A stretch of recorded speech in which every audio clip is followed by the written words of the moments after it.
Trent, good to have you here, man. Thanks for coming on. Thanks for having me, Beto. Good to see you, man. Likewise, man. Likewise. Finally made it happen. Everything's good. Busy, just coming off a couple shoots and yeah, just trying to keep things cooking, you know. It's always kind of like what's next forever, you know. That's good, man. Especially That's running a good. business, you know. So Yeah. yeah, man, we're here to talk about music. What about the music? It's music is always present in campaigns, right? And a lot of times it's like, for some people or some brands, it's an afterthought. So we're trying to make it more important, share stories about music and advertising and ways that it was effective, positive, because it can contribute so much to campaigns, right? And I know you've had a great career so far, working in different brand marketing campaigns on the post-production side as well. And so it'd be good to shed light on some of that stuff and all the work that you're doing.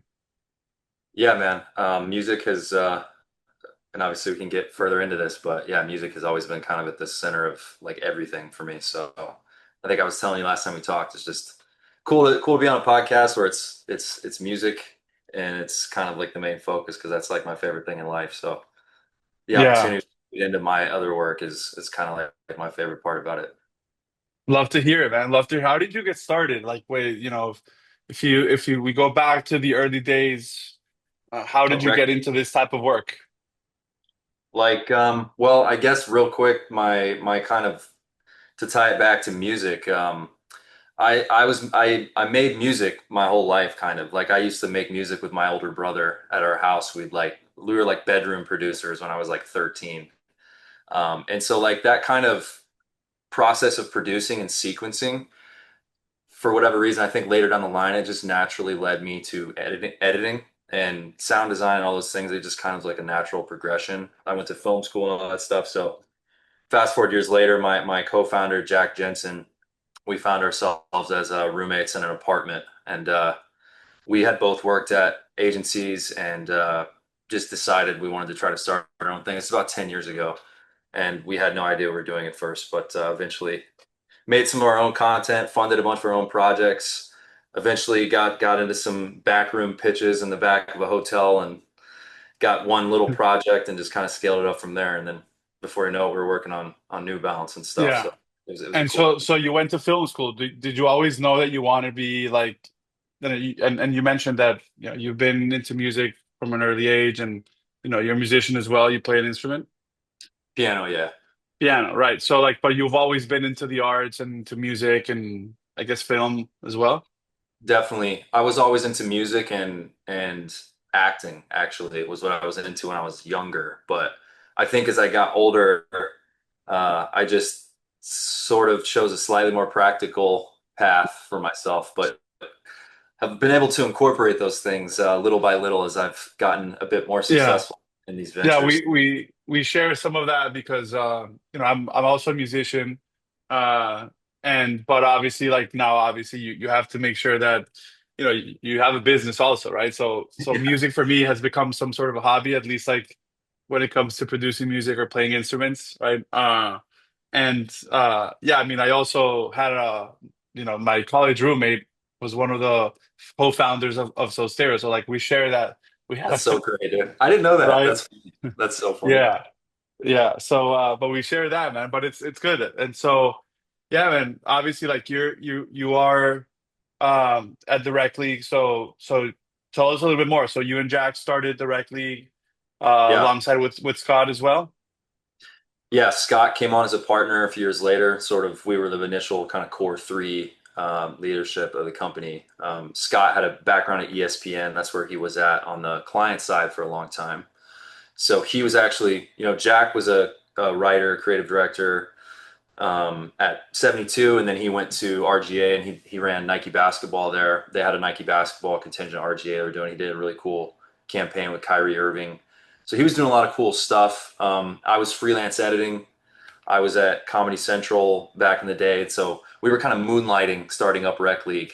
Like, we were just squeezing it in, like figuring out how to build this thing over the first like 3 or 4 years. And then eventually, after a couple of years, we had made 4 to 5 things. We did some kind of self-funded stuff with like Slam magazine. That was kind of cool. We created kind of some elevated, content for them. And then Scott came on and we started, all right, how do we turn this into like a real company now? And that was about 2017. And we got New Balance somewhat shortly after that. And then that sort of evolved into, maybe some of the work we're going to talk about here in a minute or a little bit, but that sort of evolved into kind of our initial first kind of kickoff as a real kind of thing. We had some other things in the pipeline too. We were working a little bit with F1 at the time. So we were building up little by little and doing small projects for really big brands at first, and then eventually turn into big projects with big brands Yeah. over the following I'm following couple. curious, did music play a role when it came to pitching some of these brands, especially like in the early days? I'm just curious, like when you're trying to like as an agency partner, you're trying to get more business, right? Yeah, And you're trying to lure brands to believe in the work that you're doing. Obviously you start, pitching about capabilities and, work that you can yeah, do. And does music play a role early on in those conversations or not thousand really? percent, 1000%, man. I think it depends on how you pitch. I know a lot of agencies will make kind of spec work in the midst of their pitch if it's kind of specific to a certain project. But like a lot of the pitches that we've won have been heavily centered around just a vibe I think just resonates beyond all the capabilities, beyond all the decks and all that stuff. Like I think the pitches I've realized we've won, I can look back and authentically say we created a vibe that I know they couldn't like really forget about. And a big part of that, I've done some cool kind of rip film cuts, and music was always very key in that. Like kind of fast forwarding many years from what we were just talking about, we won a pitch with the Premier League last year, and that was a really intensive pitch. And I cut a rip film for that, and the music was so key. And obviously, you can use whatever you want when you're cutting rip films. But so for that, I kind of remixed. I put the Billie Eilish song. Song's escaping my memory now, but she's like, "I'm not your friend or anything," whatever that Yeah, song is. yeah, yeah, yeah. I put that song with Beatles Come Together. They're kind of in the same key actually, and so I like made this remix, and it just had this vibe. Like it started off with the Beatles because it's a British thing, and it turned into this kind of very kind of young American thing, and then they cut together on the same beat at the end. So tooting my own horn a little bit here, but like long story short, I think music is a quintessential part of the process of winning people over, no question. Yeah, it's just like there's been like so many like there's so many data points now. Like when people like a music in a video, they're twice as likely to remember it later, Yeah, the video. So it's just so powerful and whatever idea you're communicating, whatever it is, if it's accompanied by music, you'll just compound the effect that you're trying to transmit, right? So like it's just so powerful. Yet, a lot of the reasons, like the main reasons why we wanted to start this podcast is because like a lot of times brands act uh like they say that it's important and but at the same time like they actions speak louder than words sometimes, and so like yeah, you start seeing like these massive campaigns or these important campaigns and they have just a normal stock track, royalty yeah, free sounding stuff, when there are great songs by great artists out there or even like great composers that are doing like remarkable music. So um a lot of the goal that we have here is just like, let's make music more important. Let's remind everyone that it's like the soul behind the campaign. So yeah, man, 100%. that's yeah. um Lucky we got connected with you because you guys, like I always tell you this, but you guys just have your library is just really premium and it's really hard to find that. And to your point, like basic stock music is, it's so obvious when you hear it and it's just kind of deflating sometimes. And I would say like probably not necessarily the brand's fault. It might be they're just like, well, we don't need to pay for that or whatever the reason is. But yeah. to your point, there's solutions, and I think it's the agency's job to sell those in an effective way, you know? Yeah. So talking about that, like what is everyone has like their own process, right? Every producer, every creative, everyone that's involved in creating these campaigns has their own process. And when it comes to music, like what's your process? How do you start ideating about what direction to go to, and how to what's the best way to Hmm. start a project, right? And if you start because a lot of there's post producers that are checking out this podcast. What advice do you have for them? And what's like something that has worked for you when it comes to the approach in music? Man, that's a pretty tough question. Um, I feel like for me, this is probably not helpful. Like, I don't know. I kind of just it kind of just comes to me like what the energy of the overall ecosystem is, and it's kind of, I guess for me, it's kind of easy to translate that to what that music sounds and feels like. Um, in terms of just the logistical process of finding music, I mean, I'm not here just advertising So Stereo, but like, I mean, that's it's like you gotta have platforms that have legitimate options, you know. And I think that's why a platform like your guys' is so valuable, just because it's few and far between. And as soon as you jump to just kind of like, oh, hey, I found this song on Spotify, let's great. If you engage in that, it's very likely going to be something much harder to sell to the client because it's just often extremely, extremely expensive to license any super popular music. So you got to find this pocket where it's like, hey, it's this really premium sound. And a lot of the times, we just finished a campaign that's not out yet. And there's a lot of the times I look for things that are a bit kind of unexpected, I guess, when I'm looking, like, for example, even on So Stereo, I'm always looking for something that's unexpected, basically. And I think you could just say, hey, hip hop or, electronic or whatever, but like that often doesn't quite merit that pocket of like, wow, that sounds unique and premium. I try to find stuff either that's kind of vintage or kind of something that you wouldn't expect to hear unless it's like a very expensive track in terms of the characteristics of the song, or something that's just genre wise a little bit different but still has like mass appeal vibe. You know what I mean? Yeah, Those two kind of components are what I circle around. Obviously I'm always looking for cool hip hop tracks if applicable and stuff like that, but I find that the more kind of general the genre is, the harder it is to make it feel authentic. Um, yeah, it's really, really high yeah. end. Cause like the vintage stuff, it just hits different. It's Um, different, yeah. and yeah, I mean, obviously, like there's just I think a lot of times brands fall into the trap of, they have this like big campaign, and so they want to go with someone recognizable or someone, famous. Like, oh, let's use a famous artist. But like there's this opportunity to, instead of like, using famous music, why not, make music famous, right? So like brands have this opportunity to actually, propel the career of an artist, right? And actually act as a record label in a way. So like if they work with an artist that is not known um that much, right? But the spot is so great, the song is so great, it can just propel them to like new heights. So like that's what we Yeah. try to do is just, find good talent, and make it easier for people to find them to license them, right? So that's that's what it is, right? It's just basically brands have this opportunity to just really, really make music important in their work. And by doing so, I think like, people are gonna see, wow, that's so cool, that's dope. It's I mean, and people relate the brand to something cool and they want to interact with that brand more, right? Yeah. Because it's genuine.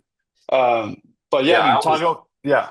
Go ahead. No, Sorry. go for it, go for it, go for it, go for it. I was just gonna say, like, I always love imagining an artist's kind of reaction to like, their music getting highlighted in like a big spot or something. Cause like It, it's it's so cool. rewarding. It's so Yeah. rewarding. And they reach out. It's like, oh wow, I cannot believe, Hyundai is using my song in their ad. Like it's just so rewarding and it's life changing. And Absolutely. so in a way, like brands are changing the lives of people that work hard and that love making music. So there's a social component to it too.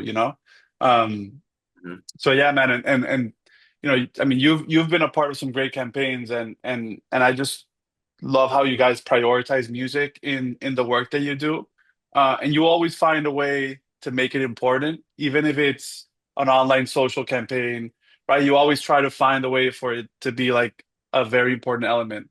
Hmm. And so I know that, for example, the we worked on a campaign with New Balance with Lindor, baseball player, Hmm. and that campaign was just like an online social campaign. It wasn't broadcast. It wasn't like this like massive campaign, but it was a genuine story. Like the storytelling was amazing. Like the copy was awesome.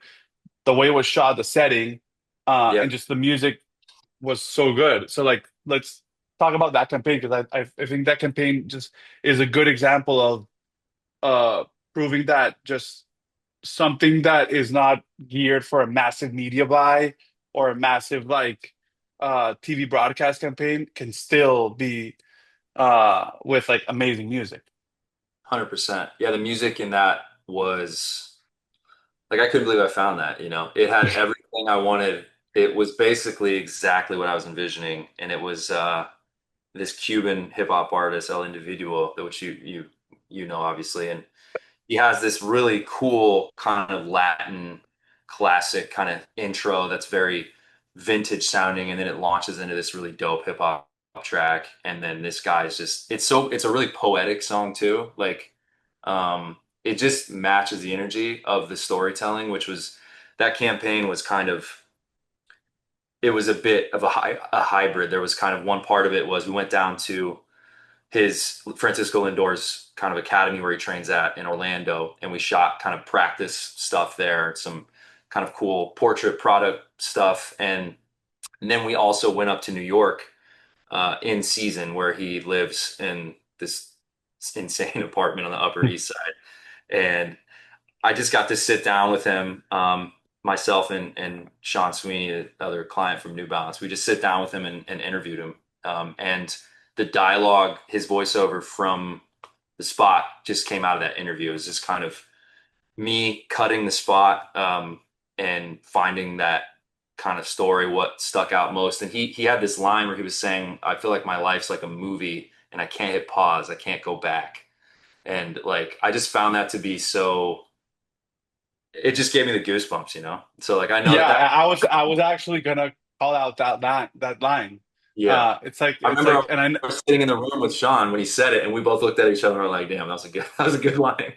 it's like I Yeah. never can go back. And then the way the music kicks in, Hmm. and the movement of how the video was shot. It's just everything just makes sense. So I can I Yeah. can imagine you in the edit room just being like surprised with how well it makes like just how the pieces fit together. Yeah, and Um, to your point, like without that song, you know, it would have been a great spot, but that song elevated it to a place where it was just like yeah, just it just felt like it was kind of like a different level, you know? And that yeah. song was a big part of that. And this was like 5 years ago, more or less, or 4 years ago. It feels like it, but I think it was only 3 years ago. Yeah. Yeah, and I've been involved. I've been lucky enough to be involved in great campaigns, but like just that campaign, still to this day, like just if people ask me what is like one of your favorite work that you've ever done, like I just call that out because it's Wow. just the level of like it's so genuine and it just the pieces fit together so well that how could you That's not? so And funny. it's Yeah. yeah. And then the other one that was like massive for you was the We Got Now with Hmm. Kawhi. How Yeah. did that start? What was the process for that one? Well, dude, we, you know, had this amazing opportunity to launch basketball with New Balance. You know, they hadn't had basketball at all as a brand for over a decade at that point or close to that. And they brought it back with Kawhi Leonard. And we were kind of fortunate enough to be in a position to get to work on that. And the first thing we did was it was kind of, you know, I gotta say, I think it was like a pretty iconic spot. I'm very proud of it. It was pretty cool. He's like buzzing around in like a drop top, like convertible 67 Impala. And it blew up on the internet and all this stuff. And then the spot you're referring to, which is part of this larger We Got Now campaign, which had, you know, Coco Gauff and Sydney McLaughlin and Kawhi, it was kind of like, it was like the sequel. to that spot. And the whole mechanism that we created for that campaign was like, this is Kawhi, this is his ride. These are his kicks. They're New Balance. Like, don't tell anybody. It was like the brand talking to the audience.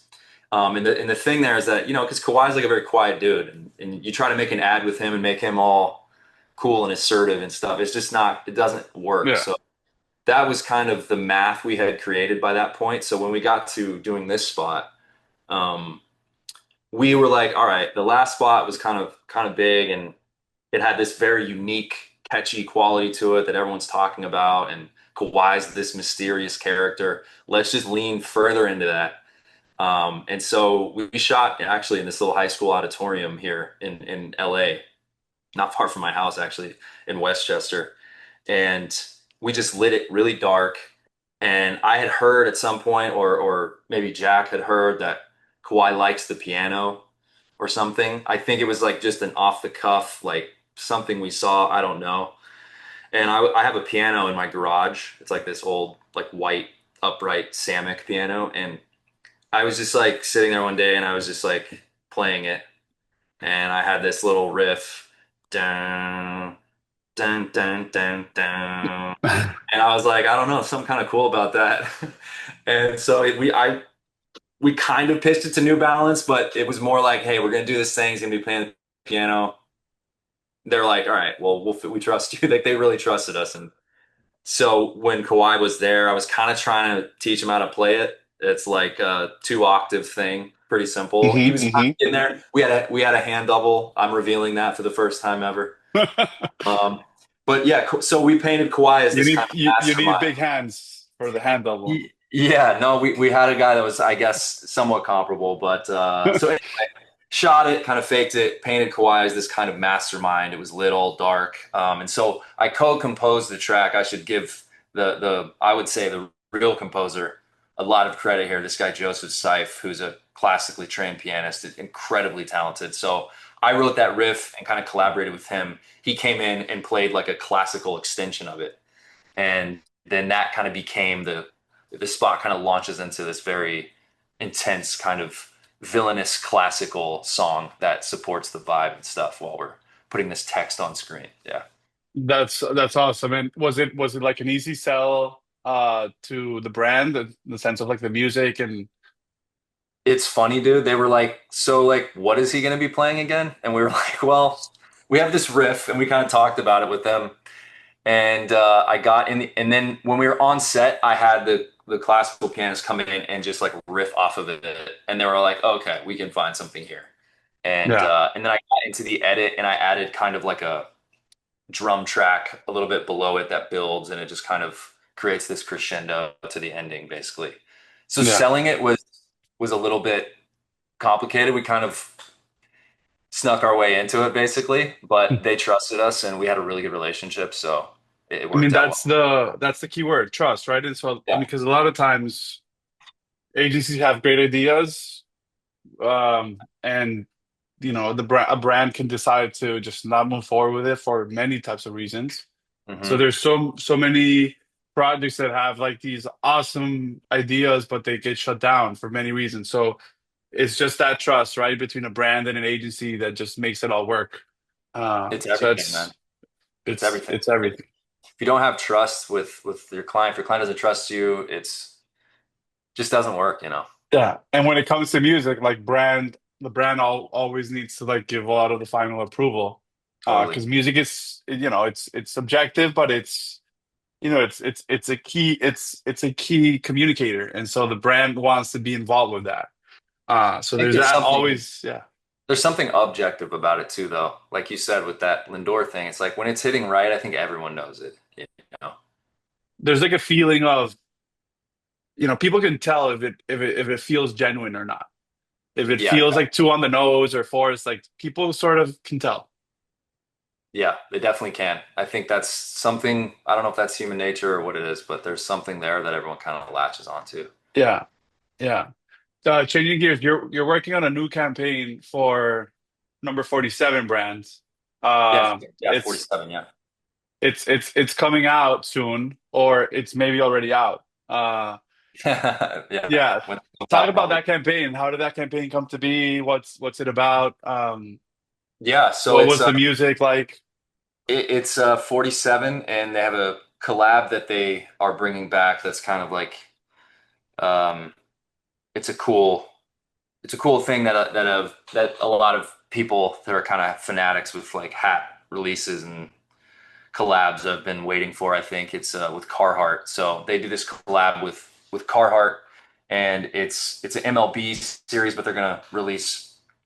I think other sports edit that out if that's not true. But Hmm. uh, so the campaigns with Bryce Harper obviously plays for the Phillies, and so we went to Philly and shot a couple scenes with him, and we went to this barber shop, and we kind of built this campaign around this hat being like groomed by a barber, and Bryce is kind of in this kind of vintage environment, and he's this kind of cool character, and we're representing the product in this very close up kind of beauty shot way throughout the first spot that launches. And we did this other spot which is a bit more off the wall, because the collab with Carhartt is it's two things. It's brown, which is the colorway, but then it's duck fabric, which is like a Carhartt specific thing.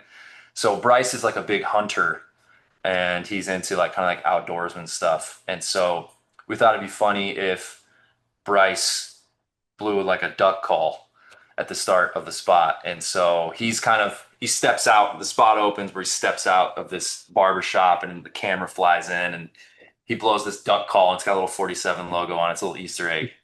And we cut around to the city, and there's all these other people that kind of are hearing it kind of in the sky, like tipping their cap to acknowledge kind of like, it's like the bat signal almost. And so that's a cool spot too. But Nice, nice. musically, it was really cool. We found this very vintage kind of blues track. It just fit the vibe of Carhartt, which is very like workman like, and they're known for all of that kind of ecosystem. And then 47 is kind of trying to find their voice. We're trying to create that right now. This is kind of their first marketing campaign in a bigger sense. So the spot, which I guess off the top of my head, I don't have the artist right now. I should, but Louisiana Red. Louisiana Red, yeah. So we just found that on SoStereo, man. It's crazy. It sounds like it was recorded in 1962 or something, and maybe it was. I'm curious. You probably know the answer, but it's just, Yeah. dude. We found two tracks It's by this guy, and they're awesome.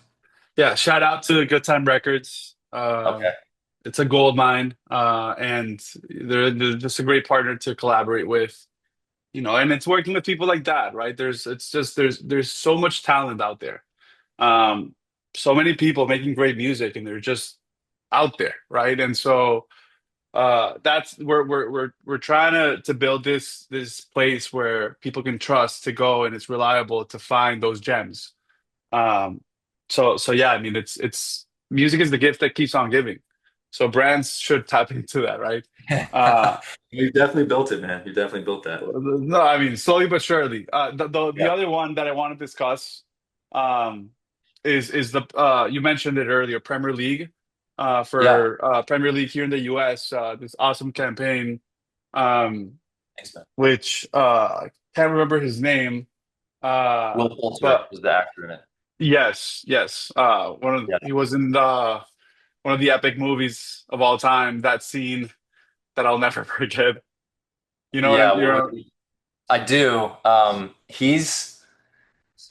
He's a great How dude, man. how was He's shooting with him? He looks cool. Oh man, he's so cool, and he's like a massive, massive Arsenal fan, a massive Premier League fan. He's obviously English, so he's like lives and breathes it. So he was so pumped to be part of the campaign. So chill to work with, like such a cool guy. Um, it was a really fun shoot. We had this cool kind of diner setting that we built, and then we built these other kind of setups on a sound stage with a bunch of kind of fan homages, I guess, kind of just displaying the different vibes of fandom in the Premier League. And they have an insane treasure trove of archival footage that we get to look through when we do stuff with them. So it's really Yeah, fun. That was a cool campaign. it was a good film. It was like a 90-second film, correct? Yeah. Yeah, there was like a 90-second hero film that was the main launch, and then there was obviously a bunch of other media buys and stuff, cut downs, etc. But it was cool. Awesome, man. Awesome. Listen, like so much great work, and clearly you get the value of music. Um, what's next for the rec league? Man, we're evolving, with this landscape in the future. I think obviously everyone's talking about AI, everyone's kind of figuring out what that means. And so we've got some things cooking in terms of kind of building what that means for us and how we're going to represent um, how we bring athletes to life in that space and utilize the new tools that are coming down the pipeline. So that's a big part of what we're talking about right now, and Yeah. that's probably number one on our list right now. For sure. And yeah, I mean, sports is like something that will always be sort of like everyone is gonna go want to see people perform, right? Whether it is like an NFL game, right? Premier League game, right? I don't think people are gonna go line up to see Yeah. like robots play soccer, right? So Not anytime um soon, I don't think. Yeah. Yeah. yeah. Um, last thing that I want to ask, like, what do you like? What are you listening to these days, music wise? Like, we always like to ask this question, just Mhm. to get what people are vibing to right now. What's on your Spotify playlist?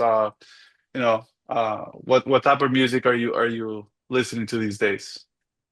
There's no right or The wrong answer, by the way. Yeah, I listen to everything. I know everyone says that, but I listen to a insane amount of grunge music. Like I listen to a lot of Alice in Chains and a lot of Nirvana and a lot of like MTV Unplugged and stuff. I really have this 90s nostalgia that's been consuming me for the past 2 years lately. Um, I haven't been listening to as much hip hop lately as I used to. But I definitely still dabble in everything. And I mean, I like to find new stuff all the time. I'm kind of honest, always just putting like if I like a song, I just put the radio on and I just find all those vibes in those playlists. Yeah. I'm all building playlists and stuff. Um, I don't know how people just I don't know how else people listen to music now. I mean, it's like the only way to do it, I feel like, but maybe I'm wrong there. Yeah, that feeling of discovering something new is like, Yeah. yeah, like I've been just vibing nonstop. There was a series on Apple TV, a TV show called Bad Monkey, Hmm. with Vince Vaughn. And anyway, like, but it's interesting because they decided to do like all the soundtrack of the TV show is Tom Petty, but they made covers of Tom Petty songs throughout the film. Uh, That you must have know, been so so expensive. so there's yeah, and even they got, like, for example, they got the War on Drugs, which is an awesome band, Oh, and dude. they did a cover of "You Wreck Me" by Tom Petty. It's like insane. Wow. So I've been vibing to that album, but like I wouldn't discover that album if it wasn't for, Hmm. just watching the show, but also like sometimes you're vibing to and discovering new music and then shuffle and then boom, there you go. So that's but that album is awesome. I love War on Drugs. His music's so great. Um, Yeah. yeah, I guess to sum it up, I've been listening to a lot of rock and like psychedelic 70s rock. A lot of that is what I've been jamming to lately for whatever reason. I don't know, but that's what I've been. Nice, man. Hey, thank you so much for the time. This was fun. Yeah, thanks, Beto. Great. This Thanks was for having fun. me.